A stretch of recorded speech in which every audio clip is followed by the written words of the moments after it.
Sur les ondes de Sim avec Joanne Martineau et l'équilibre, Joanne, en ce matin du mardi 18 décembre. Oui, bon mardi, ça va bien, Alain? Toujours très bien, et vous-même? Oui, ça va bien dans la neige. On va pouvoir glisser, en profiter avec toute la famille durant les vacances de Noël.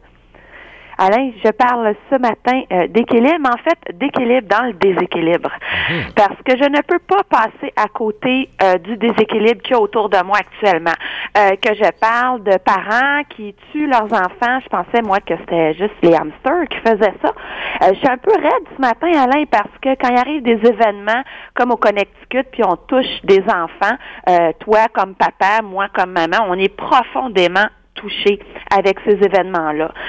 Ces événements-là font partie du déséquilibre qui nous entoure, comme tout plein d'autres facteurs. Comment je fais pour garder mon équilibre, moi, dans tout ça, en tant qu'individu, en tant que citoyen, en tant que parent? Il y a beaucoup de choses qui brassent autour de nous. Je dis toujours, c'est pas pour rien que nos enfants arrivent avec une certaine drive actuellement dans cette génération-ci. Ils ont des choses à changer, ils ont des choses à bouger.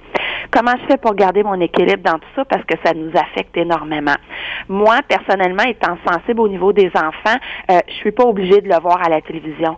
Seulement de l'entendre à la radio, de le voir sur Internet, ça me suffit.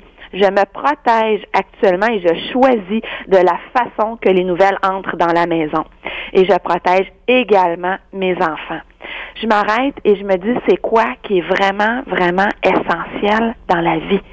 Et quels sont, moi, parce que dans chacun des foyers, si on identifie, parce que dans tout foyer actuellement, il y a un petit déséquilibre, que ce soit au niveau de l'agenda, on court après nos queues, on n'y arrive pas, ou on passe pas assez de temps avec les enfants, peu importe, on va l'identifier, et pourquoi pas de faire de l'année 2013, d'utiliser des grands déséquilibres comme on est en train de vivre, parce que nous sommes tous en deuil, et de faire en sorte de dire, dans quelle sphère, moi, je vais me rapprocher d'un meilleur équilibre pour transmettre ça à la génération qui s'en vient. Moi, c'est vraiment, ces événements-là, je les tourne, je me questionne en tant qu'humain. Non, au début, c'est de la colère, c'est pas de la fierté que j'ai. Je me questionne, est-ce que j'en parle aussi à mes enfants? Je m'adresse aux parents qui sont dans les voitures, vous allez peut-être être là pour un bout de temps ce matin.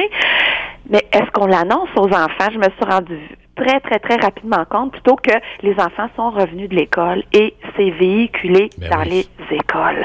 Alors, il faut les éduquer que oui, en ce moment, oui, il y a des humains qui ont des déséquilibres au niveau de leur cerveau et qui posent des gestes.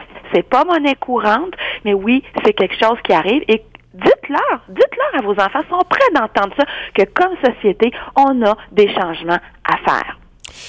Ils engobent de l'information, les enfants de notre génération. Il y a tellement de choses autour. On en fait, je ne veux pas dire qu'on en fait presque des adultes à leur âge, mais on leur donne énormément d'informations pour qu'ils comprennent à un tout jeune âge. Mais parfois, malheureusement, c'est peut-être mieux que ce soit le parent qui l'explique, que ça arrive tout croche d'un milieu X, Y ou Z. Tout à fait, parce que le jeu du téléphone d'une cour d'école, c'est assez phénoménal. Donc, le parent, j'aurais aimé mieux que les parents n'en parlent pas aux enfants, de peut-être pas mettre LCN pendant leur souper. Ben bon, voilà, c'est fait. Donc, ça fait le tour de l'école au complet. Les parents en ont parlé. On était tellement choqués par ça. On l'est encore, d'ailleurs. C'est pas tellement loin derrière nous. Donc, les enfants en parlent. Peut-être mieux d'avoir une bonne conversation de famille et profitez-en donc pour identifier ce qui est important dans vos familles. C'est quoi vraiment les valeurs qui sont essentielles. Câlinez vos enfants et faites un geste. Moi, je dis un geste différent par semaine pour vous rapprocher de vos valeurs, ce qui est le plus important. Si je trouve que je consacre pas assez de temps à mes enfants, mais beaucoup trop à m'éparpiller, à faire plein de choses, mais peut-être que je peux revoir dans mon horaire, peut-être évaluer ce qui est vraiment, vraiment, vraiment important. Excellent, Joanne. Je les renvoie donc à mercilavie.ca sur ta page Facebook aussi également. Oui, c'était ma dernière capsule 2012. Je la fais un petit peu en brassant, mais on va se revoir en 2013, Alain. De joyeuses fêtes à toi, Joanne, et bonne journée sous la neige. Joyeuses fêtes. Au revoir. 2013.